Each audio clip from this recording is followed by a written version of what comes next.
Hello प्यारे बच्चों, कैसे आप सभी। आई होप आप लोग बहुत ही बढ़िया होंगे।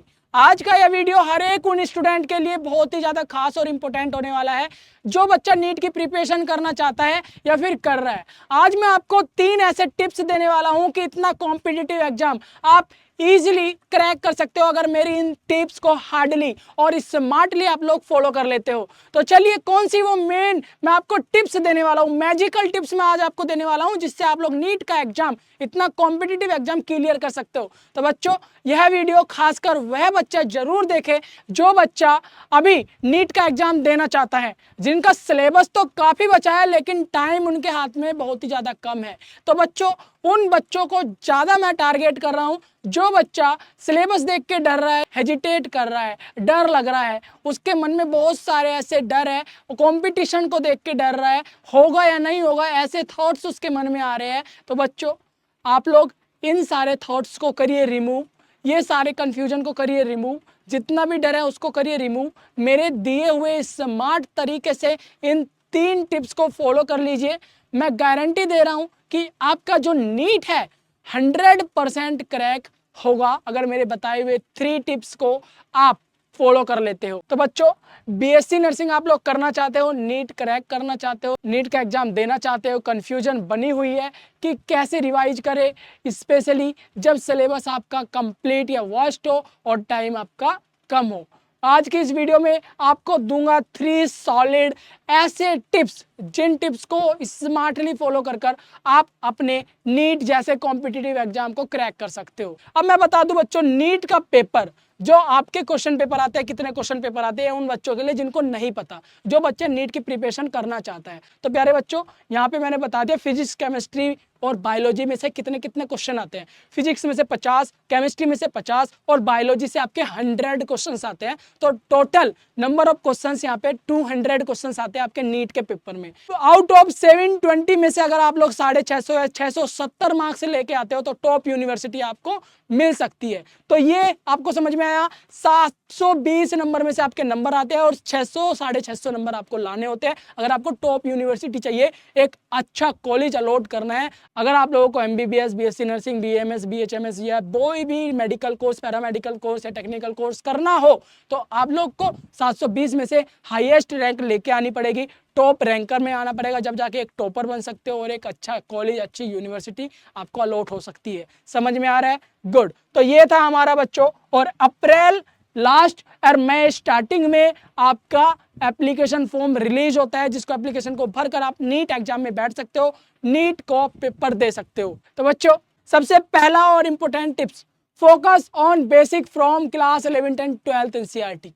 बच्चों, जो भी बच्चा नीट की प्रिपरेशन करना चाहता है या कर रहा है तो एनसीईआरटी को बिल्कुल भी मत भूलना। एनसीईआरटी आपके पास वो मैजिकल बुक्स है जो आपको नीट के एग्जाम में 100% सक्सेस दिलाने वाला है। तो आपको करना क्या है बच्चों, एनसीईआरटी की 11th और 12th क्लास की जो बुक है ना, स्ट्रांगली आपने पढ़नी है, सारे कॉन्सेप्ट आपके क्लियर होने चाहिए, और स्पेशली हमारे biology, chemistry and physics 3 subject पे आपको पकड़ बनानी है और अच्छे से सारे कॉन्सेप्ट क्लियर करने हैं। सबसे पहला पॉइंट ये स्टार्टिंग से करना है जो बच्चा नीट की प्रिपरेशन करना चाहता है।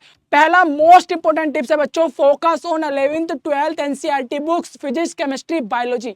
ये ध्यान में रखना। बायोलॉजी में human physiology and plant physiology, आपको सारे कॉन्सेप्ट इसके क्लियर होने चाहिए बहुत अच्छी तरीके से, कंसंट्रेट की तरफ। जब आप लोग बायोलॉजी पढ़ रहे हो तो उस टाइम पे फिजिक्स, केमिस्ट्री का ध्यान आपके मन में नहीं आना चाहिए, किसी दूसरी तरीके की बातें आपके दिमाग में नहीं आना चाहिए। आपका टोटल फोकस किस चीज पर रहना चाहिए? आपका टोटल फोकस, अगर आप लोग ह्यूमन फिजियोलॉजी पढ़ रहे हो तो सारा दिमाग आप लोगों को ह्यूमन फिजियोलॉजी पे लगा देना है, कॉन्सेप्ट को समझने की कोशिश करना है। जो बुक में लिखा है उससे एक्स्ट्रा आप खुद से क्वेश्चन करोगे और उसका आंसर खुद सर्च करोगे और पता करोगे, तब जाकर आपका ये सारे टॉपिक्स, ये बायोलॉजी जो आपका सब्जेक्ट है, इसको अच्छी तरीके से कंप्लीट कर पाओगे कम समय में ही। समझ में आ रहा है मैं क्या बोल रहा हूं बच्चों? जो भी आपके बायोलॉजी के मेन इंपॉर्टेंट टॉपिक्स है उन टॉपिक्स पे ही ध्यान देना है, अदरवाइज किसी पे नहीं। अगर आप ह्यूमन फिजियोलॉजी पढ़ रहे हो तो ह्यूमन फिजियोलॉजी पढ़ते पढ़ते टाइम आपके मन में ओनली ऑन ह्यूमन फिजियोलॉजी के टॉपिक से चल रहे होंगे और चलने चाहिए, और इसी से रिलेटेड आपको खुद से क्वेश्चन करने हैं, खुद से ही आंसर सर्च करना है। मेरी बात समझ में आ रही है? Human physiology, plant physiology, cell, reproduction, genetic, NCERT line by line revise करना है, रिवाइज करना है, रिवाइज करना है। ओनली ऑन बायोलॉजी पढ़ रहे हो तो बायोलॉजी पर ही फोकस होना चाहिए, ना केमिस्ट्री की टेंशन होनी चाहिए, ना फिजिक्स की टेंशन होनी चाहिए जब आप लोग बायोलॉजी पढ़ रहे हो। ठीक है बच्चों, इस तरीके से आप लोग बायोलॉजी का सब्जेक्ट खत्म होगा, क्लियर होगा, सारे कॉन्सेप्ट आप लोगों को क्लियर रहेगा। ठीक है, फिर आता है हमारा दूसरा मोस्ट इंपोर्टेंट सब्जेक्ट जो कि आपको एनसीईआरटी ही फॉलो करना है, chemistry. 11th class 12th class की एनसीईआरटी केमिस्ट्री आप लोगों को सारी पढ़ लेनी है, सारे कॉन्सेप्ट को समझ लेना है, और सबसे मोस्ट इंपोर्टेंट मेरे बच्चों, बेसिक रिएक्शंस फॉर्मूले याद रखने पड़ेंगे ट्रिक के साथ। ठीक है, बहुत सारी ऐसी ट्रिक्स होती है, खुद से भी बना सकते हो, किस तरीके से आपका ब्रेन काम कर रहा है, किस तरीके से उस टॉपिक को, उस रिएक्शन को या फिर उस कॉन्सेप्ट को आप ट्रिक के माध्यम से याद रख सकते हो। तो ये ट्रिक भी आपको खुद ही बनानी है, खुद ही ध्यान देना है, और ये केमिस्ट्री भी इसी तरीके से कवर करनी है। आपको फिजिक्स में 3 टॉपिक्स और न्यूमेरिकल्स पे सबसे ज्यादा ध्यान देना है, और एनसीईआरटी की बुक बिल्कुल भी मत भूलना। एनसीईआरटी से ही नीट के क्वेश्चन बनते हैं, और कॉन्सेप्ट को समझने की कोशिश करना, खुद से क्वेश्चन बनाना, खुद से ही आंसर सर्च करना।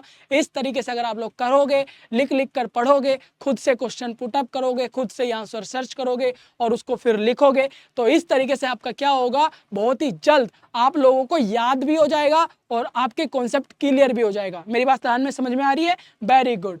फिर आता है हमारा दूसरा मैजिकल टिप्स। करना क्या आपको, सैंपल पेपर्स, प्रीवियस ईयर के जितने भी हमारे क्वेश्चन पेपर है उनको सोल्व करना है। लास्ट 10 ईयर के क्वेश्चन पेपर सोल्व कर दो, मैं गारंटी दे रहा हूं बच्चों, किसी की चीज की जरूरत नहीं पड़ेगी, ना कोचिंग की जरूरत पड़ेगी, ना किसी भी गाइडेंस की जरूरत पड़ेगी। आपको 10 साल के, पिछले 10 साल के क्वेश्चन पेपर सोल्व कर दो, नीट का एग्जाम तो क्या, हर एक एग्जाम आप क्रैक कर सकते हो। मैं आपसे दावा करता हूं, आपको गारंटी देता हूं। आपको सिर्फ टेंशन नहीं लेना, कंपटीशन कितना है इस पे ध्यान नहीं देना, कितने हार्ड कितने डीप क्वेश्चन आ रहे हैं इस पे ध्यान नहीं देना।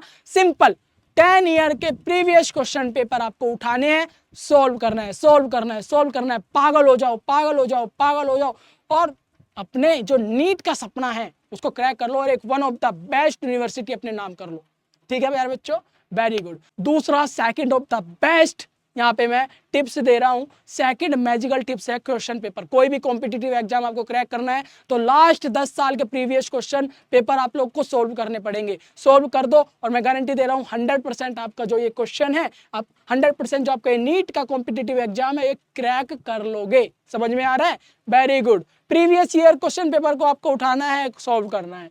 प्रो टिप्स इसके अंदर क्या है, क्वेश्चन सोल्व करने के बाद अपनी गलतियों को नोट करो, और उस गलतियों में क्या सुधार कर सकते हो, किस तरीके से इंप्रूव कर सकते हो, इस बात का विशेष ध्यान रखना। ठीक है, चलो इसके बाद मैं आपसे बता देता हूं बच्चों, revise through active recall and note. ये क्या होता है? एक्टिव रिकॉल, खुद से बात करो, खुद से क्वेश्चन करो, खुद से आंसर दो, ये होती है हमारी एक्टिव रिकॉल नोट्स। ठीक है, मान लीजिए एक टॉपिक आप लोगों ने कवर कर लिया, एक टॉपिक आप लोगों ने पढ़ लिया, तो खुद से वो क्वेश्चन करना है, खुद से ही आंसर देना है, तो ये होता है हमारा एक्टिव रिकॉल नोट्स। ठीक है, जिससे आप लोग खुद याद रखोगे। सिर्फ पढ़ाई से याद नहीं होता बच्चों, रिविजन और रिकॉल सबसे ज्यादा जरूरी है, सबसे ज्यादा इंपॉर्टेंट है। ठीक है, तो ये था हमारा थर्ड ऑफ द बेस्ट हमारा मैजिकल टिप्स, जो आप लोगों के नीट एग्जाम को क्रैक करने में हेल्प करेगा। इसमें प्रो टिप्स मैं आप लोगों को दे सकता हूं, 1 पेज समरी नोट्स बनाओ, यानी कि एक पेज में पूरे चैप्टर का एक समरी नोट्स बनाओ, जिस समरी को पढ़कर आप लोग पूरा नोट्स या पूरा चैप्टर आप लोगों के मन में रिकॉल हो जाए, तुरंत आप लोगों को वो समरी देख के, वो कहानियां टाइप की देखकर आप लोगों को याद हो जाए। समझ में आ रहा है कि आखिर करना क्या है? अब मैं आप लोगों को बता देता हूं, ये थे हमारे 3 मैजिकल टिप्स, ये थे हमारे 3 वो मैजिकल टिप्स जिनको फॉलो कर आप बन सकते हो नीट टॉपर। ये 3 टिप्स मैंने आपको बताए ना, ऐसे ही नहीं बोल दिया है, ये टॉपरों की स्ट्रेटेजी है। इन स्ट्रेटेजी को फॉलो करते हैं तब जाकर वो नीट टॉपर बनते हैं। समझ में आ रहा है? तो ये पूरी समरी थी, ये 3 हमारे पास मैजिकल टिप्स थे, ये टॉपरों की स्ट्रेटेजी थी जो आप लोगों को नीट क्वालिफाई कराने में हेल्प करेगा, जो आप लोगों को नीट टॉपर बनाने में हेल्प करेगा। अगर इसके अलावा भी कोई क्वेश्चन, कोई डाउट आपके मन में हो तो आप पूछ सकते हैं, मैं आपका जवाब जरूर दूंगा। और ऐसे इन्फॉर्मेटिव वीडियो के लिए आप मुझे सब्सक्राइब कर लीजिए, क्योंकि आने वाली फर्दर वीडियो आपकी नोटिफिकेशन मिस ना हो जाए। Subscribe the channel and press the bell icon. मैं मिलूंगा एक और प्यारी सी वीडियो में, तब तक के लिए थैंक यू।